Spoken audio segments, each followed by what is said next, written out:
Hello again, and welcome to the Barbara H. Smith Show. I am your host, and I am so excited to be here today with you.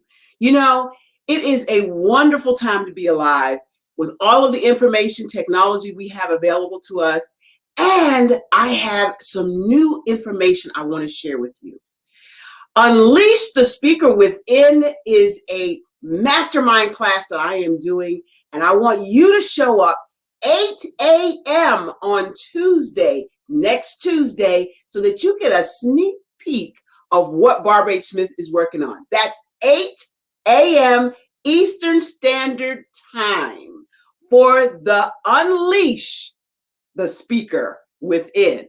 If you are trying to level up your speaking, if you are in front of audiences that you're trying to engage, that you're trying to motivate, that you're trying to encourage, you don't want to miss the premiere of Unleash the Speaker Within right here with me. I'm Barbara H. Smith, and I am your hostess for today. I'm so excited. We have a wonderful show, as always. But today, we have a phenomenal speaker. She has been a champion on and off the court for more than 30 years, a former Procter & Gamble and beauty sales executive. She built Fran Harris Enterprises, LLC. So you guessed it, it's Fran Harris. It's a formidable training, coaching, consulting company with all kinds of clients, from 70 Fortune 100 companies, top universities, startups, organizations in over 10 countries. She is amazing. Since 1995, she's authored not 5, not 10, but 15 books, and she's taught business and marketing online. She is a former ESPN and Fox Sports announcer, HGTV host, a speaker in firms in the UK. Fran's business and marketing and thought leadership is known worldwide. She's landed television shows on almost every major network. Of course, NBC, CNBC, CNN, Fox Business, TLC, Comedy Central. She's got quite a sense of humor, by the way. And she's led the University of Texas to its first and only NCAA championship with a 34-0 record. I don't want to prolong this lady coming to the platform. I want to introduce you to Fran Harris. Did you know that you could turn your knowledge, expertise, or experiences into a 5, 6, or even 7-figure revenue stream in the next 12 months? It's true. Hey, I'm Fran Harris, and over the past 20 years, I've taught speakers, coaches, trainers, and consultants how to monetize their expertise and sell high-ticket programs by investing fewer than 10 hours a week, or in some cases, not even quitting their day job. My students and I have also been featured in local and national media, such as Good Morning America, The Today Show, CNN, CNBC, MSNBC, and even Shark Tank. Yes, even Shark Tank. Hello, Sharks. I'm Fran Harris from Dallas, Texas. Yeah! And now it's your turn. If you want to learn how to turn what you know into dough, schedule a free, no obligation blueprint call with me today. And just so you know, this free offer is for the serious, not the curious. Go now to doughu.com to schedule your free, no obligation blueprint call. That's doughu.com. DOUGHU.com. Let's go!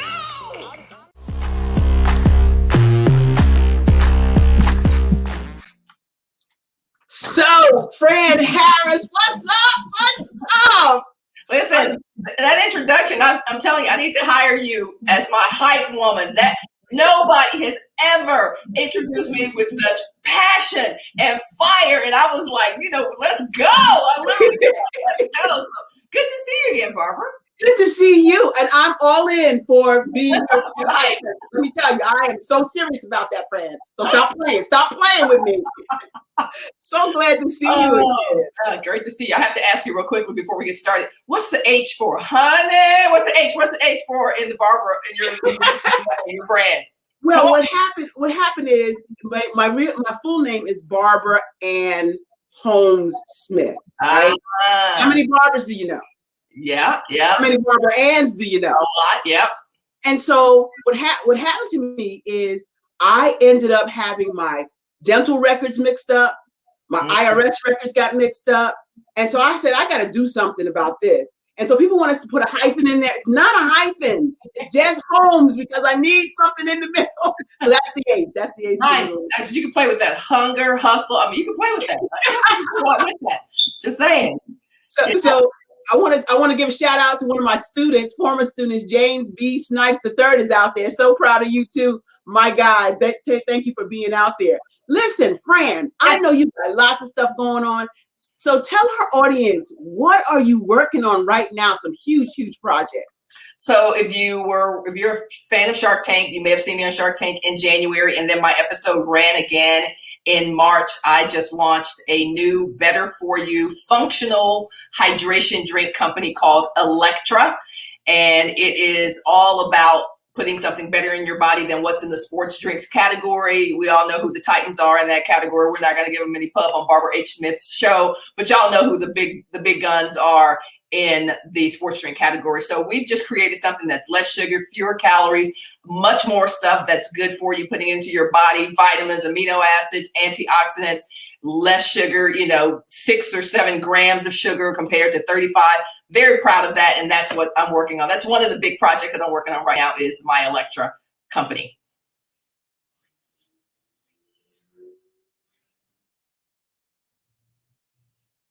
I can't hear you. I don't know. I'm sure it's great what you're saying, but I couldn't hear you. I'm glad. I'm glad you said that. I don't know. This is Liddy Lemonade, and it is really tasty. It doesn't have sugar, but it is tasty. It doesn't. Gatorade, those people. I don't like it. Exactly. I can't drink it. I just can't drink it. And plus, it raises your blood pressure, right? Yep. Blood sugar too. Mm-hmm. It's got a lot of sugar. And they haven't changed the formula in how many years, Fran? 50 plus years. That's when sports drinks really came onto the scene. And Gatorade obviously was the leader in that. Thank you very much for doing a lot of research and giving us the opportunity to see that there's an opportunity for something better and different. But yeah, 50 years, y'all. If you think about that, 50 years and not a lot of innovation, a lot of great commercials, but not a lot of innovation in the sports drink category over the last 50 or so years. And that's amazing that you jumped into the market and you are doing well. And we just found out that you are in a retail store, right? Yeah, so we started after Shark Tank. We were D2C, direct to consumer, and really wanted to just get some data. That's what you need when you start a new company. You need data. You need proof that people also thought it was a good idea, not just your mother and your cousins. So we got a little bit of data and attracted a retailer, the largest retailer in Texas, which is called HEB. We will launch in mid-May in 173 HEB stores. That's over half of their stores in Texas. So a large footprint all over the state. We're very excited about it. It gives me the opportunity potentially to hire, give some folks some jobs ultimately within the last half of this year. And just to create a company where, again, we're competing against the Titans, multi-billion-dollar marketing budgets. And already we're starting to see that we have the opportunity to cut into some of that market share. And that is amazing that you are doing that. And tell us about your experience when you went against the Sharks. So got on Shark Tank, knew, when you pitch anybody, it doesn't matter who the VCs are, who the investors are, your friends, family, whatever, you always need to be prepared for the things that they're going to say to you that might not be so flattering, that might fly in the face of what you thought you were going to hear from those investors. And that's good. You want people to tell you what could possibly go wrong. Overall, the experience was absolutely amazing.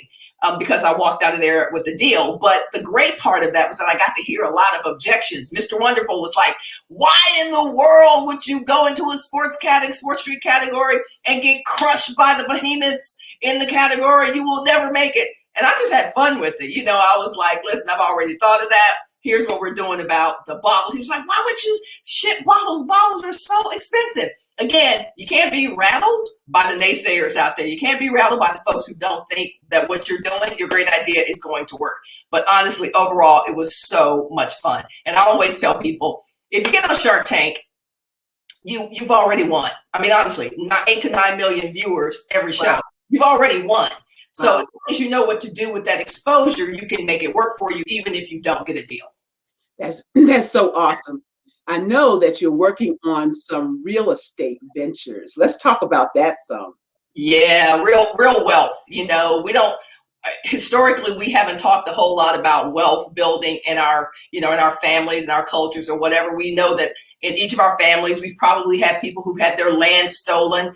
But when I started to really realize the power of having earth, having ground to build something on, which I was in my 30s when I did my first real estate transaction, I started to really get a sense for what it meant, not to just, you know, renting is fine, but make sure you own something as well. Make sure you can put a pitchfork in the ground and say, this is mine, because that's where the wealth really starts. But anyway, my oldest brother, Alonzo, has been in the real estate game for 40 plus years, has always been doing deals, flipping, wholesale, whatever. We're doing a lot of commercial stuff now.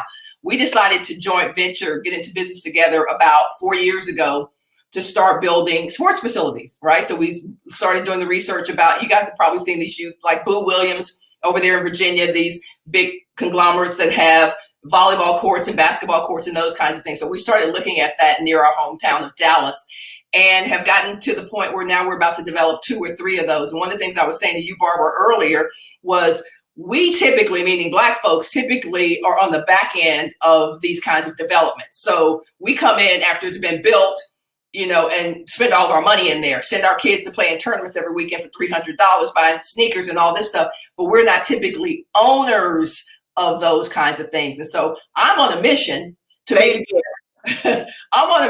make sure we are not only at the table at the meeting, but that we're eating from that buffet of real estate. And so we're doing, you know, some crowdfunding, and we're looking for investors all over the country who want to be owners in sports facilities, not just patrons and consumers in sports facility. And here's the one thing I want to say: get in where you fit in. You don't have to put $1 million on the table.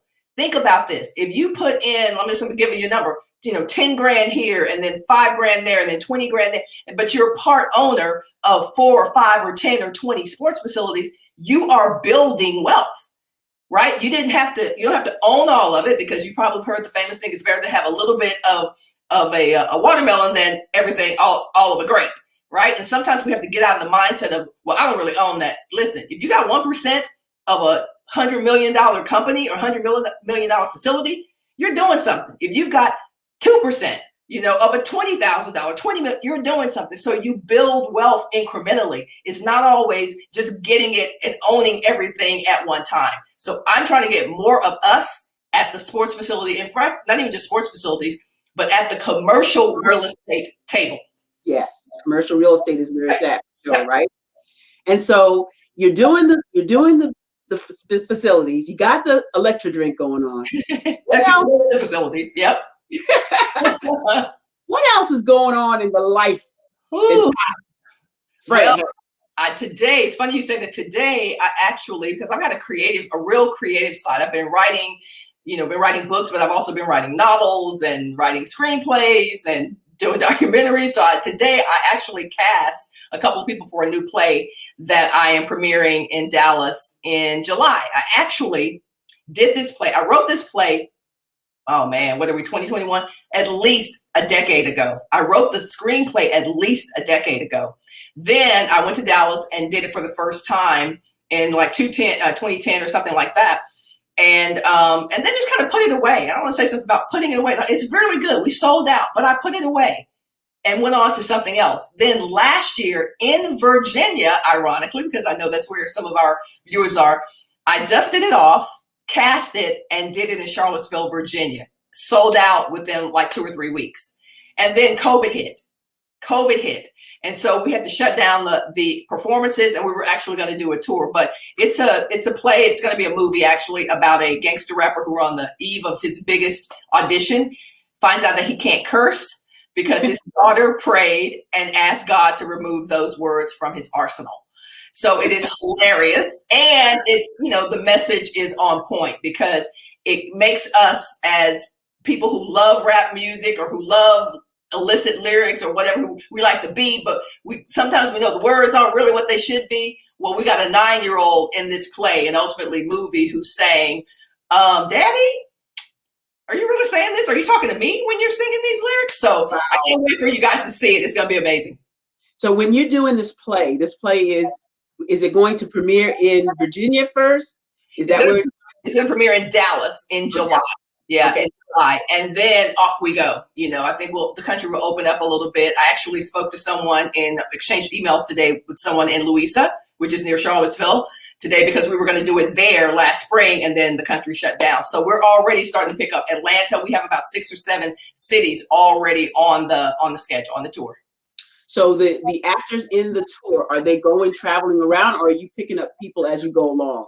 Great question. And the reason that's a great question, because I loved my Virginia cast. And then when I came to Texas, when the pandemic hit, then I was like, well, maybe I just need to cast me some Texas folks. So then now I'm casting the Texas folks, but I think I'm going to do a little mix and match, right? Because I'll have a couple of people in different places. And that way I can say, hey, my Dallas person can't do this for Dallas. Let me fly this person over here. Or if we go to, DC, then let me bring some people from the Virginia cast or maybe even the Texas cast to do that. So I think it's going to be a little mix and match along the way. That is amazing. You mentioned earlier, like sports facilities in different states, and you talked about Virginia's Boo Williams Center. Yeah. Well, I'm not lying. Boo Williams is my husband's first cousin. Come on, man. So I'm not lying. I just want you to know, right? So yeah, so we didn't think about owning any piece of that, but that's what you're saying, Fran, is so vital for our community to understand, not just to hear. Yeah. To understand that in order for us to leave a legacy of wealth behind, we're not going to be here forever. That's Our right. parents had land. Yes, they did. And it was taken from them in many instances. Yep. And now we are just understanding what the value of owning land is, and some of us are trying to recapture that, right? Yep. Yep. So tell us about, I want you to give us a little something about dough for what you know.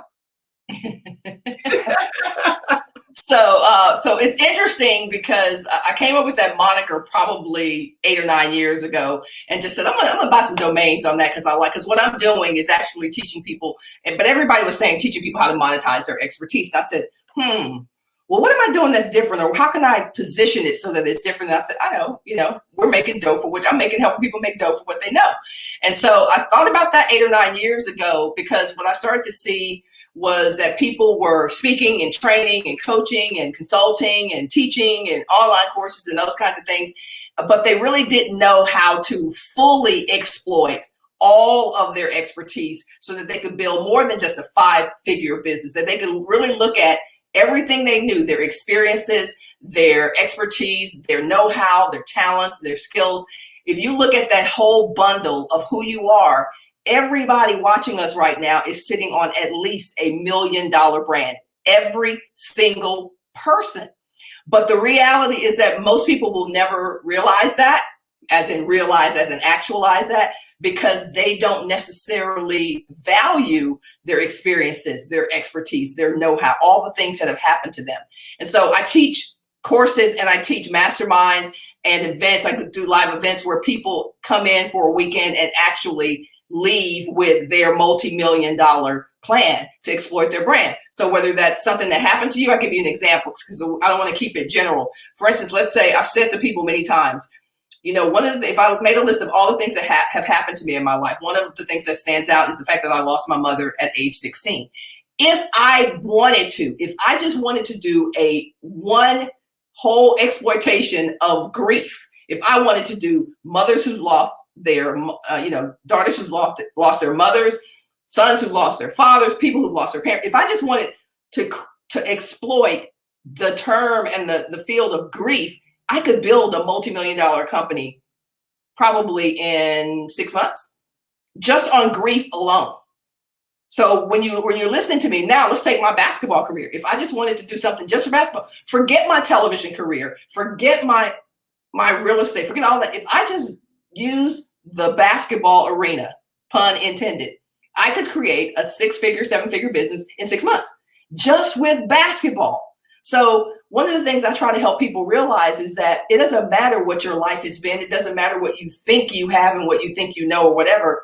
You got something that somebody needs. You got something that can transform somebody's life. It may not be based on a master's or a PhD. It could be just, hard knocks, just living, right? Just learning, just, doing life more than anything. Life, right? Just doing life. Everybody has at least $1 million brand or business based on nothing more than their experiences, their expertise, their know-how, their skills, and what's happened to them in life.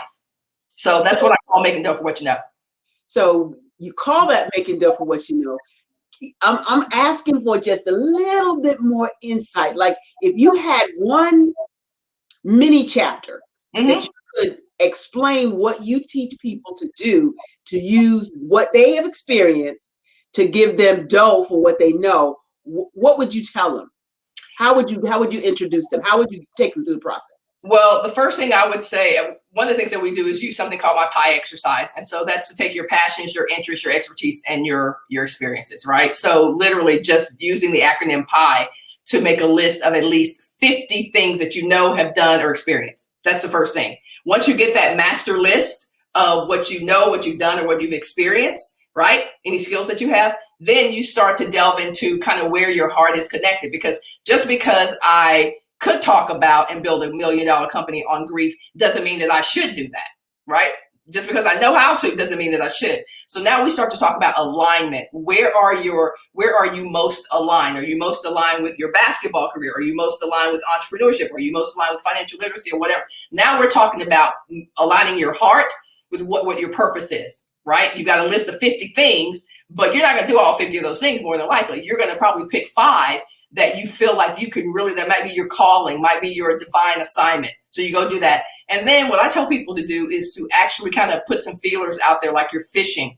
So let's throw some of that stuff out there on your Facebook page, on your Instagram thing, on your Twitter, your TikTok, or whatever. Start talking about those topics that you feel aligned on, and see how people start to respond. Now, again, talk to people from a standpoint as to what your expertise means for them, not just talking about you. But like, you know what, guys, it was really tough when I lost my mother at 16. She, wasn't sick. She wasn't ill or anything like that. I went to Mexico. The next day she died. Has anybody else out there lost a parent? Boom. Now what I'm doing is fishing. I'm fishing. I put that out there. Yes, people are going to be like, oh, girl, I know what you mean. Men are going to be like, yeah, I lost my dad. Now you're starting to get some groundswell and some activity around a topic that not only you know a lot about, but that you are closely aligned with, and maybe you feel some tugging and some pulling with that. So that's kind of a short overview of some of the exercises that we do to get people from this big overview, this big list of 50 things that they could do, to a smaller list of 4 or 5 things that they should do. And now that is so wonderful how you explained it, how you take people through the process and show them sometimes they don't even know their own value. Is that right? And so I have a person in my life that uses this quote that says, when you don't value your value, then your value is not valuable. When you don't value your value, then your value is not valuable. Thank you, Dr. Eric Kelly III. So he would know that I gave him credit for that. Yeah. But it is so amazing. James Snipes, go ahead and ask your question, because I'm gonna give you the floor in a second. There are so many people out here that are asking questions. James Snipes wants to know, when are you going to be back in Northern Virginia? Oh, good question. My niece, this is going to make you laugh. My niece is coming to the Boo Williams Center this weekend for a tournament. So it's funny that we were talking about that. Yeah, Journey's coming there and I'm not coming with the family this weekend. So it'll probably be the summer. Maybe when we bring Rapper's Delight there, which may be in August or something like that, that I'll be back for the production of my play. So you got to let me know so that I can hype it up here on the Barbara H. Smith Show that the play is coming, Rapper's Delight. I can't wait to see it. So what else? How do you, with all this stuff going on in your life, how do you get downtime? What do you do to relax? What do you do to chill out? Yeah. Well, here's what I started doing on March 8th, 2020. So I was in Virginia. I came to Texas because a good teammate and friend of mine was having her jersey retired at our alma mater, the University of Texas at Austin. And the pandemic hit. So I came in, flew in like early bird flight on the 8th of March. And I'm from Texas, but I was working on the project in Virginia. So I just stayed here. I stayed where I had come from when the pandemic hit, because I couldn't go anywhere. And so I started walking every day, like that Monday, the 9th or whatever it was, I started walking. And from March 8th to 2020, for the most part, I would say maybe one day a week that I started walking every day. And at first it was just like a stress reliever because I used to work out. But then it became my peace time. It became my thought, my reflection, my prayer, my meditation time, because there was usually nobody out there. And then we started seeing those people that you see when you walk on trails and that kind of thing. And it's been the most wonderful thing, because there aren't many things that I do every day, right? People think, oh, you're an athlete, you must be extremely disciplined. I'm like, oh, all right. I mean, there are things I do every day, but I started doing that every day, and it changed not just the way I felt physically, but it changed where I was mentally. And so that's how I unwind. And even now, right now, it's hectic. I'm learning things, with Electra and retail, things that I didn't know. And sometimes it's a little stressful because I'm a woman who knows a lot of stuff. And I'm sitting here today, my brother called, he was like, what are you doing? You got 15 minutes. And I was like, no, I'm a little stressed. I'm trying to learn something that I really should know how to do, but I really don't know how to do it. So I'm really stressed. And I just got up and went for a walk and came back, and it just clicked, So I didn't know how much I would enjoy just chilling and walking and just not being attached to anything. But that's been the thing that's helped me the most for my mental health for the last year or so. So that I want everybody to hear that we have to take time and we have to have that mental break so that we refresh, re-energize, right? Yep. Well, listen, I don't want you to go anywhere. We're going to be right back right after this commercial break.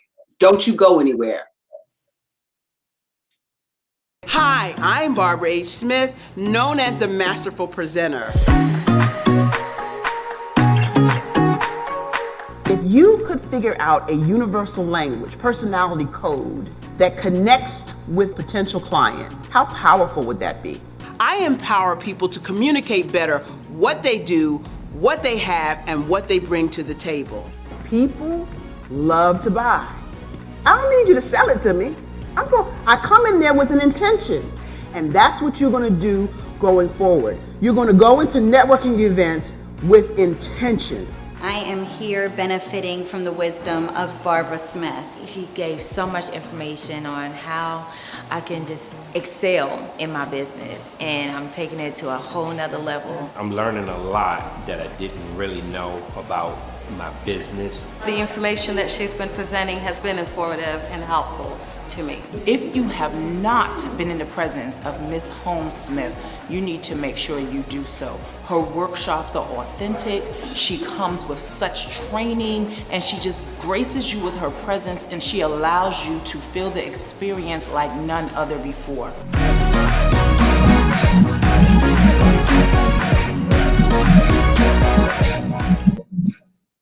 Yeah, and we're back. So we're talking today with Fran Harris. I met Fran a couple of months ago, maybe a month ago, an awesome event called the Black Business Expo, and we hit it right off. And when I asked her to come on the show, she was like, yes, I'm in, when we got to be there, and all of that. So I just want you to know that you are a phenomenal role model for a lot of people. And James Snipes has this question he wants to ask. He helps mentor lots of individuals pass the IT cybersecurity certification for free because he truly wants them to be better than he is. Should he charge for that and plans on establishing an LLC? Your thoughts, Fran? Is this thing on? Yes, he should. He should. He should. I love when people go, is this thing on? Yeah, of course it's on. Yes, he definitely should charge for that. And here's the thing, James, people who pay attention. It is just the way it is. It's the way we've been conditioned and wired. And yes, do I appreciate complimentary stuff? Yes. Do I appreciate things when people give it for free? Yes. But when I pay attention. And what that means is that when people invest in themselves and when people, do an exchange, there's an actual exchange of information and then currency. All of that's currency. My expertise is a currency. I'm going to give you the currency of my expertise, and you're going to give me the currency out of your bank account. It's a fair exchange. And so it is really important that, yes, while you can have something that's free, you can kind of have that appetizer motif, if you will. it's always important to give people the opportunity to upgrade their experience. So you absolutely should be charging for that expertise. And the interesting thing is that some people are waiting on you to charge for it. Like sometimes we think that people are just so happy, to get this free information, but they are waiting to up level. And so you are doing a disservice to them by not offering them an extra experience, an elevated experience with you. And now what you have to do is just figure out what that elevated experience is going to be, because there are always going to be a percentage of people who have been waiting on it and are ready to invest in themselves with your experience. And that is a great point. There's a great point because, listen, this guy, I want to talk about him for a second. James B. Snipes III was one of those students in my information technology class who would always go above and beyond until he didn't go above and beyond.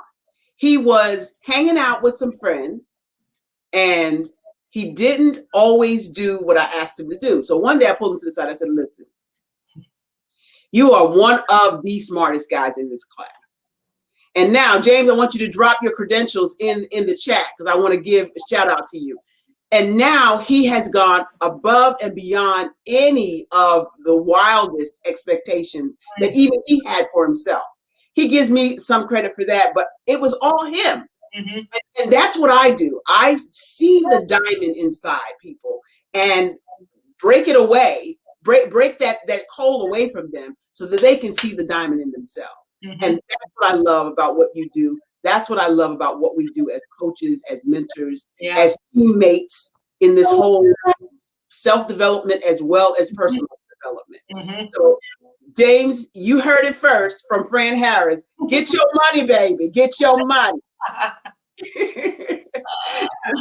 We're afraid of that. We're afraid of, we don't see the value. I remember the first speaking engagement I had where I started to realize that I could monetize just who I was and what I knew. I was a sophomore in college.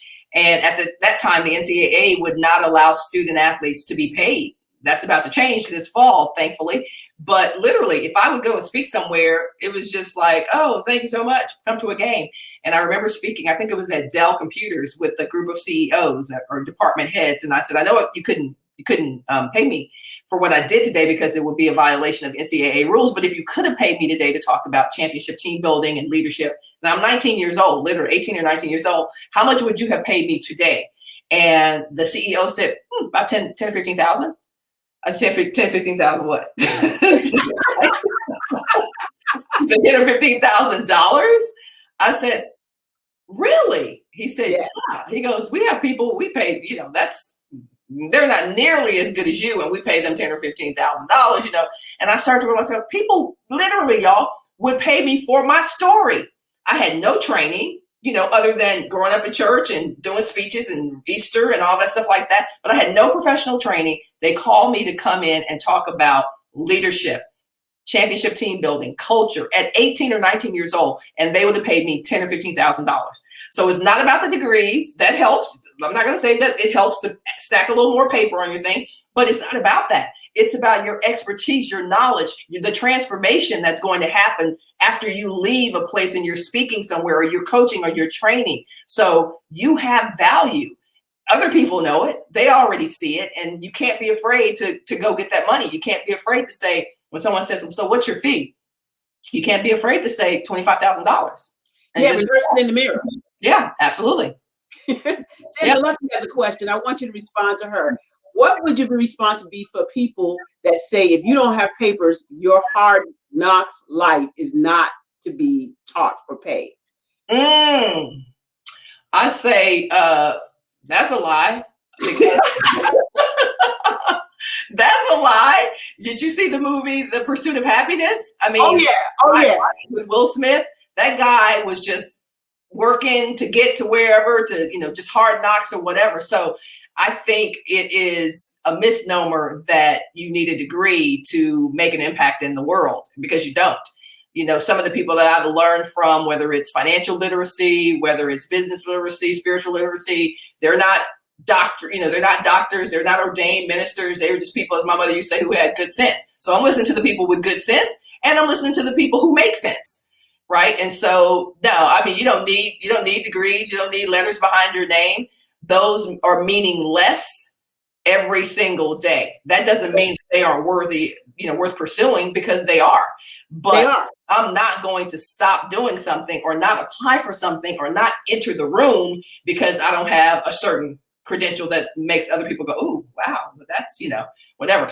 I'm impressed by results. I'm impressed by the results that people get. And my buddy James Snipes also has put up what his education is and his job. Now he's head of cybersecurity. He's the director. Right. He's the director, and soon to have his PhD, which just shows that you can go ahead and pursue what you want, but it doesn't necessarily mean that that's going to stop you if you don't have those credentials. Yeah, love it. Right? I love school. Yeah, I agree 100%. I love school. I have multiple degrees because I legit, as a millennial say, I legit love school. I love learning. So it's nothing for me to do certificates or whatever. That's how I grew up. Education was really important to my parents. My mother dropped out of school when she was 11th grade. My dad didn't even finish high school, middle school, or whatever. So education was really important in my family, and I grew up learning and loving learning. So I don't get degrees because I need degrees. I get degrees because that's what happens after the end of 2 years, because I've loved learning so much. Oh, and I got this too. Let me tell this really quick story that really illustrates that. The last degree I got, I went to business school a couple of years ago for a technology commercialization degree. And I decided when I was going into that program, Barbara, that I was not going to do it for grades. Now, when you're an athlete, you got to get a certain degree, you got to get a certain grade because you got to stay eligible. So I was like, I'm leaving that behind. I haven't been an athlete forever. So I'm not going to focus on grades at all. Do you know how hard it was to do that? Just simply because that's how we've been conditioned. So you get a test, you need to know what you made on it, right? So for the first, 6 or 7 weeks, didn't look at anything, would take a test and be like, I hope I passed, like, I hope that was good. I hope it was whatever. It was such an amazing experience to just sit in a classroom and learn without having to compare, oh, what did you get? Oh, what did you get? And so I made it almost through the program, which was 2 years, without looking at grades. And the only time I really had to look at a grade was when my professor emailed me and was like, I don't think you finished this thing. I think what you turned in was incomplete. If he hadn't emailed me, I would not have known that. Right. And that was the first time so I was like, okay, maybe I should start looking, because now something technically happened and he didn't get all of my work. But it was so cool just to be in the classroom and just to be free to be a scholar in the sense that made sense to me, where I didn't have to say, well, what did you get on the test? Oh, well, I got a 90. And like that meant something anyway. So that's my whole thing. It's like, keep educating yourself, keep learning, but it doesn't have to be in a college. And life learning is what we need to do and what we have to do in order to keep growing. My sister says this: if you're not growing and learning, then you're dying. Yep. So you have to be growing and learning and always refreshing your knowledge, because things are happening so fast. The information age has caused so much information to flow through us, past us, in front of us, that we have to stay on top of things. That's one of the reasons why I actually got out of information technology. I'm gonna put it out there in the universe, right here on the global stage, that I stopped. I came, I saw, I conquered. I was over it. Mm-hmm. And I got to a place where every 2 years you had to recertify. I was like, I'm done with y'all testing me. Mm-hmm. That's it. So I started teaching, because I didn't have to really refresh everything every 2 years. But we have to continue to learn. I got some questions out here. Sandra Lucky, she wants to know, if you had to pick to do one thing over in your life, what would that be? Okay. So that was kind of easy. This came to me. So I was the last person cut, meaning, didn't make the 1988 Olympic team. And it was a complete political move. It was unfair. I was ticked off. I was bitter. I was all the stuff, like when you were supposed to get something is supposed to be yours. And then because of politics, you don't get it. So I retired from basketball at age 23. So I played a year in Italy, came back, tried out for the Olympic team, was the last athlete cut. So I was an alternate on the Olympic team, and I quit basketball. I broke up with basketball because I was that mad. And so I was like, done with it. It's like a relationship. You're not breaking my heart again. I'm not doing this again or whatever. If I could go back to that 23-year-old girl who had every reason to feel the way she felt. I never tell people not to feel the way they feel. I still would have felt the way I felt. But I would tell myself, it's okay. Come back. It's okay. You don't have to, you're not hurting them, right? Because it felt like that. Sometimes we do things and we're like, I'm going to show you, I'm going to quit basketball. That didn't hurt nobody but me. If I could go back and redo that, I absolutely would, because I was making great money overseas. It plunged me into, work, like real work. I went to Procter & Gamble and started working. I had a great career, but I should have played. I should have kept playing and just kept playing and stacked that paper and started building my wealth. I would have started to build my wealth a decade earlier than I did. And so I would go back and do that. Absolutely would. And so that goes into our next question by James Snipes again, the third. How do you feel about building legacy? I already know the answer to this question, but I'm gonna let you go ahead and answer it. Legacy is everything.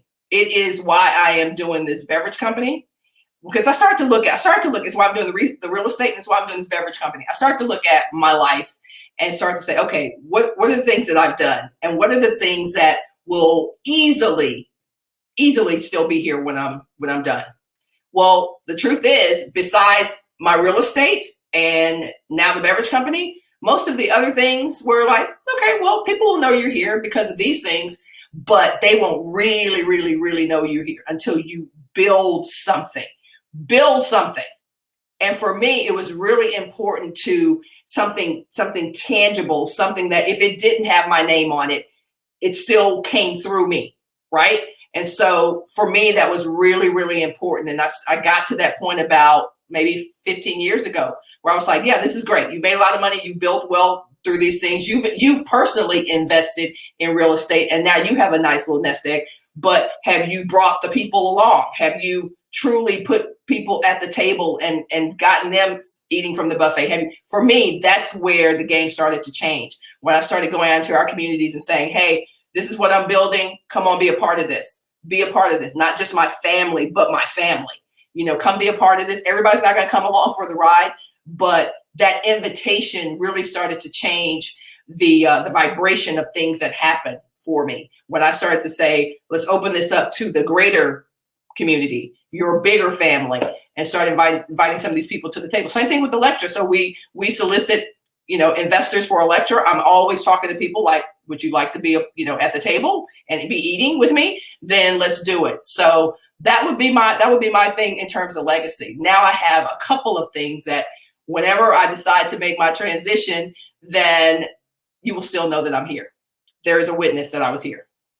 That is a beautiful thing. And as we as a community start to do more of that, the $1 trillion that's in our community right now will begin to stay in our community, which is we have allowed to leave the community because we're such consumers instead of investors, and we've got to change that trajectory for our legacy.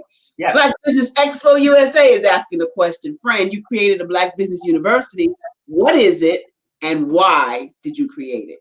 So it's been a lot of things over the last 10 years, right? Because if you haven't seen a pattern with me, like I will think of a grand idea and I'm like, I got to do it, right? I don't need to say, oh, this got to be this, it's got to be that. I just plant the seed, and then we'll see what it turns into. So Black Business University has been a lot of things. It was like an educational portal for a few years.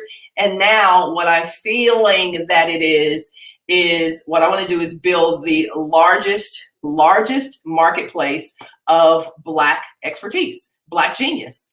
And so that means that I'm inviting every Black person who knows it. It's my Dough for What You Know university. Really, it's like every Black person, African, diaspora, whatever, however you identify as Black and brown, put your course, put your keynote, put your whatever in this marketplace so that when people are looking for Black genius, when they're looking for Black experts, right now, if you think about that, if I'm a member of the media and I go, Black experts, is there really a place that's been vetted, a place that has all of the people who are experts in astronomy, experts in theology, experts in beverage. It doesn't exist. So I'm inviting people to put their speeches, courses, talks, fireside chats into this one universe called Black Business University. And so we will relaunch that as a back to school in August. So I invite you, and you can do it for free. You can put your information in there for free. I'm putting my information in there. And you're going to have to give us the information when it comes out. I will definitely put it up for all these folks on the Barbara H. Smith Show and Black Business Expo as well, because I'm also a part of their group. Yep. And a part of that magnificent organization that's going to showcase Black businesses across the world. So we were glad to have you on the Black Business Expo this year. It seems like last year already. Last year, yeah. A couple months ago. Mm-hmm. And it's coming up again in June, from June 7th to the 13th. And we'd love to have you on there again. Right. So James Stipe says, sign me up. Great. I think it was Sherry Bootstrap Black Hunt said, thank you for your transparency. That's so cool. Thank you. I had another comment earlier. Sandra Lucky said, was it love and basketball? Kinda. Yeah, it was kinda that way. It was kinda that way. I was like, I'm done with you. You will not break my heart again. I'm done with you. But of course, you guys know that I came back and played in the WNBA. So it all worked out. I fell in love again, played on the WNBA's first championship team in 1997. So I took 7.5, 8 years off from basketball before I allowed myself to fall in love again. And it was well worth it. And you are and still were and still are a champion and a championship player in life and in love with people. Tell us some more about your time in the WNBA. Wow. Well, I mean, this is the funny thing about taking off all those years after I decided I was going to break up with basketball. When I came back, when I got ready to come back, because the WNBA announced that they were launching, a real league, I remember reaching out to the WNBA, and because I hadn't played, so I quit basketball one Olympic summer and never played again. So typically you play on the next USA national team, and so your name stays very relevant and whatever. So nobody knew what I was doing. They knew I was doing ESPN. By this time I was on ESPN on television as an announcer. But in terms of playing basketball, nobody had seen me on a court since 1998. So when the WNBA started, I reached out to the WNBA and I was like, hey, yes, I'm looking for, what's happening with the league. And they were like, yeah, we remember you, but what is your interest? So I hadn't played in so long. They were like, do you want to coach? What are you trying to own a team? What are you doing? And I was like, no, I'm interested in playing. They were like, okay, whatever. They didn't say that, but that was the tone of it. Was like, you haven't played in 8 years. You're trying to tell me you're going to try to play? So I went to try out, and it was, I will never forget that it was Mother's Day, 1997 in Houston. And went there. There were 250 women trying out for 2 spots.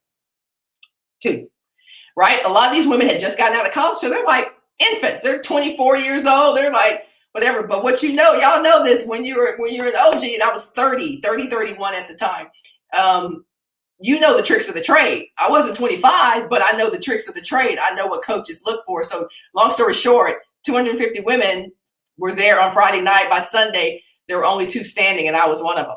So I landed the spot. I beat out over 250 young women to land a spot on a team that eventually won the WNBA's first championship.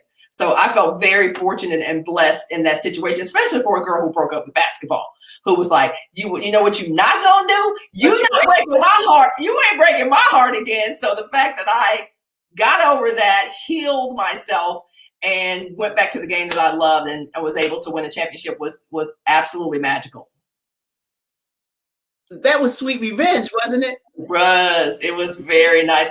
And everybody who was like, when I called them, it was like, what is your interest? I was like, you remember when I called you? Because I'm that girl. I'll be like, just so you know, remember when I called you? I'm that girl. Remember when I called you and you tried to act like you didn't know who I was? You tried to act like, yeah, it's me. Bam, there's a ring. That's kind of how it was about that summer. Sandra Lucky said they didn't know whose skills they were trying to sleep on. Exactly. Don't sleep on my skills. Don't sleep on my skills. Exactly. It was great. That is amazing work you've done over the years with your career and your life, and how you've encouraged so many people along the way. I like most of all that not only are you leaving a legacy, but you're asking and inviting our community to come to the table. How amazing would it be if we got everybody on that same plane and that same bus? Yep. I do see a lot of people who, and we all know people who are getting theirs and then telling other people about it after they got theirs. Right? After they've eaten, they're like, oh, you didn't know I was feasting over here. And what made me really realize that was probably, I don't know if it was like 8 or 9 years ago. I was teaching something online, and one of my first cousins said, no, my second cousin, I'm cousins with his mom, but he said, I didn't even know you were doing this. He said, why haven't you taught us this? Whoa, that was like, wow, that hits me really hard. It hurts. It did. It did. He was like, and it was on like Facebook or something. He was like, Fran, I didn't even know you. Why haven't you taught us this? I was like, whoa. And that changed, that took me, that leveled me up to another level, because then I was like, because we all know sometimes people say, well, girl, don't try to get in business with your family, don't try to whatever. And I had to break that conditioning, because I have family members that I'm very good friends with, and I have family members that I'm not very close with. But I had to break the conditioning of don't invite your family in because it's going to destroy your relationships. And I had to realize that relationships have to be built on stronger foundation, and put it out there. And if people want to be a part of it, be a part of it. If they don't, whatever. And so that was kind of like the leveling up also of my transparency. Like, let me tell you this, don't put your baby's, diaper money in this. Don't put your last. So you have to be very clear with people. Like, these are decisions you're making, but let me tell you, there is risk here. There's whatever. But yeah, when my cousin said that, I was like, okay, I hear you. God, I hear you. Like, I was doing stuff that nobody in my family had ever done. And yet my immediate little family knew all about it, and they're great and they were in it. But that next level of family that I could have, that I am now, truly transformed and changed their lives. But because I was holding this to my immediate little, people who got the same mama and daddy that I have, they were getting it. But that next circle needed it as well. And it's a ripple effect. So absolutely, drop that pebble in, and you wanted to have those concentric circles. Yep. We got comments out here. Showbiz 62 says, I have thoroughly enjoyed how the sportswomen have been talking about issues, whether it's Coach of Arizona talking about being a working mother coach, or players on BLM, Black Lives Matter. Yep. And that is amazing that you have that comment. It just reminded me that there was a conviction today. Yeah. Yes, there was. And before we got hopped on, I was getting ready to post my little statement. It's interesting. Once you start to accept the responsibility that your voice matters, sometimes I'll be like, nobody needs to really hear what I have to say about that. And then that other voice says, there are people who need to hear what you have to say, and it's not for me. So what happened today, I was like, great, proof, it's a good start. That's how I feel about what happened today.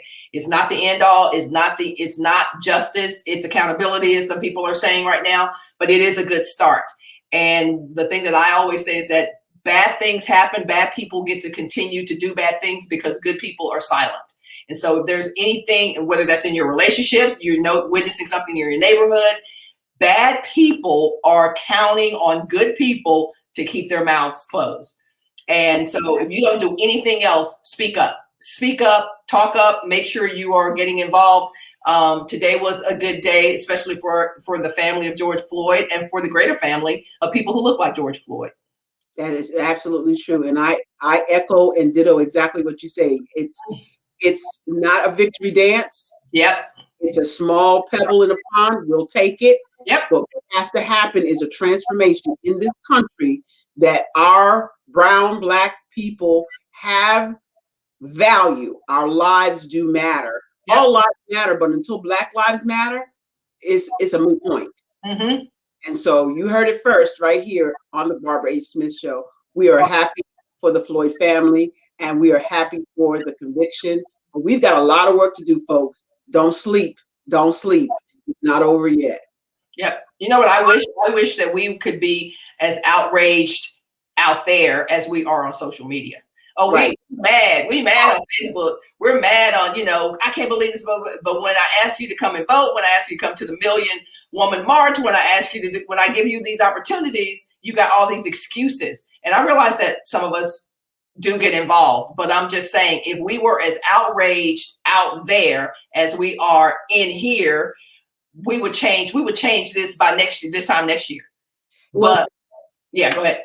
Yeah, but it's easier to be outraged on social media. You hide the camera, you hide behind the screen, you hide behind the information technology. But it's harder to stand up and say that's wrong.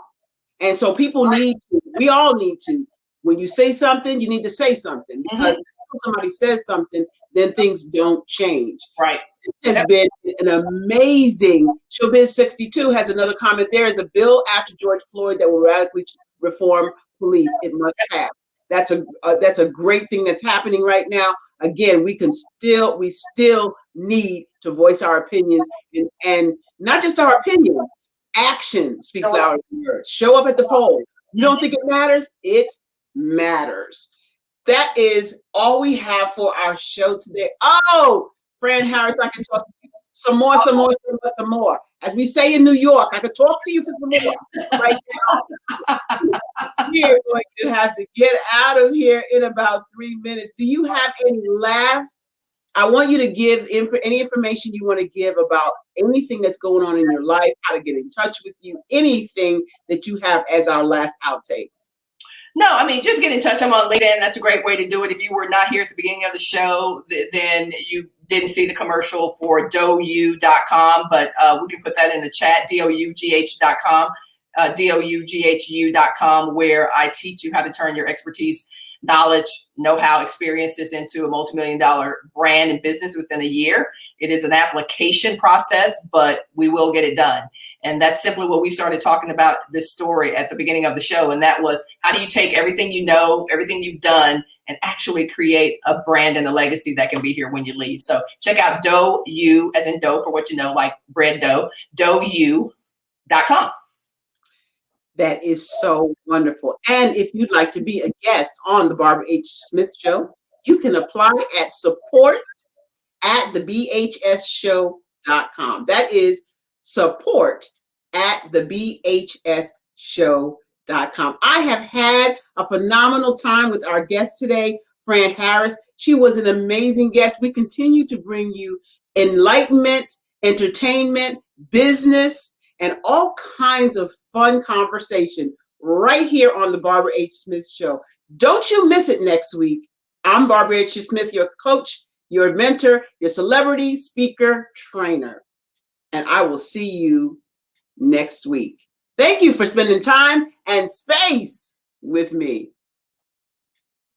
Hey, it's Fran Harris, founder of Electra Sports Beverages. So excited that you are joining me right now for this live broadcast where I am finally launching my sports beverage. Now, Electra is a better for you functional beverage company that other things will come after in a few years. But right now we are launching one of the best, better for you, in fact, best for you sports drinks on the planet. Now, a lot of people will say, why would you start a beverage company when you got other competitors, huge competitors in the marketplace in this space? Well, it's a $23 billion industry. Sports drinks, $23 billion opportunity. That means there's room to play. The reality is, if it were easy, everybody would be doing it. So I'm very proud of Electra, very proud of what Electra stands for. I'm very proud of this nutritional panel back here because we didn't miss a beat. We knew that consumers were looking for better taste, higher functionality, lower sugar, fewer calories. We knew that. And I am so proud of what we have put in this bottle. It's something that you can give your kids. It's something that you can drink yourself, whether you're an elite athlete or an everyday hustler. We put some great stuff in this bottle, and I want to invite you to join me on this journey for this big online launch party. There's a lot of room. There's a lot of room to play. I'm going to get in where I fit in. I'm going to find my niche and make sure that we develop and produce products that are absolutely amazing that our customers want. So I wanted to introduce you to Electra here. So we got 3 flavors. You've got Passion Punch, you got Oh Yeah Orange, and you got Liddy Lemonade. And so whatever your pleasure is, if you like the punch taste, if you like the orange taste, if you like the Liddy Lemonade, then you can have your pleasure, all right? But I want you to get in on this because we're doing something special with the lecture right now. We're launching it first time out of the gate. That means that you can get it right now at a very special price if you participate in my Indiegogo campaign. Now let's talk about what an Indiegogo campaign is. This is not a fundraiser. This is an opportunity to generate some buzz and some fun around the launch of a brand new product.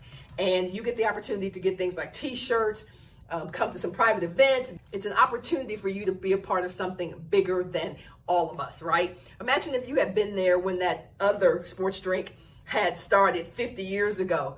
Imagine what it would have felt like to be a part of what you knew was going to be history. That's what I'm offering you the opportunity to do right now, is to be a part of Electra's launch to the public. Now, Electra will be available online, so you'll be able to go to our website and our store and buy Electra, but you won't be able to get access to some of the prizes that you're going to get access to by participating in this campaign. And there are many, many levels that you can get involved in. You can get involved at a very low level where you just want to be a supporter. You can get involved at a different level where you get a t-shirt and a cap. You can get involved in a different level where you can come to a VIP event with me, hang out with me and my team. Either way, get in where you fit in and just become a part of this historic launch. There should be a button on this page right now. All you need to do, click that button, and then you can learn all about the different ways that you can be involved in this particular launch campaign. All right, click the button right now. I appreciate your support so much, and I will see you on the other side.